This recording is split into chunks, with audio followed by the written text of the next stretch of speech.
கன்னியாகுமரி மாவட்ட கடலோர பகுதிகளில் 1.1 மீட்டர் உயரத்திற்கு அலைகள் எழும்ப வாய்ப்புள்ளதால் மீனவர்கள் மீன்பிடிக்க செல்ல வேண்டாம் என மாவட்ட நிர்வாகம் அறிவித்திருக்கிறது.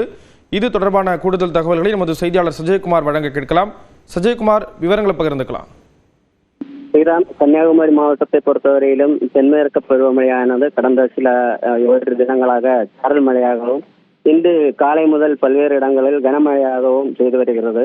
இந்நிலையில் குமரி மாவட்டத்தின் நீரோடு முதல் ஆரோக்கியபுரம் வரையான கடலோர பகுதிகளில் வினாடிக்கு 16 முதல் 18 வினாடிகளுக்கு ஒரு முறை 1 மீட்டர் முதல் 1.1 மீட்டர் உயரத்திற்கு பேரலைகளுக்கு வாய்ப்புள்ளது. இதனால் தாழ்வான கடல் பகுதிகளில் வெள்ளம் ஊருக்குள் புக வாய்ப்புள்ளது.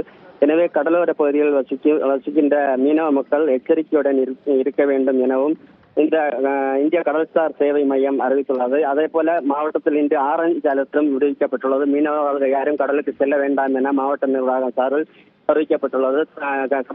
கடலோர பகுதிகளில் நிறுத்தி வைக்கப்பட்ட தங்களது படகுகளை பாதுகாப்பாக நிறுத்த வேண்டும் எனவும் மாவட்ட நிர்வாகம் சார்பில் மீனவர்களுக்கு எச்சரிக்கை விடுக்கப்பட்டுள்ளது. ஸ்ரீராம், தகவல்கள் வழங்கியதற்கு நன்றி சஜயகுமார்.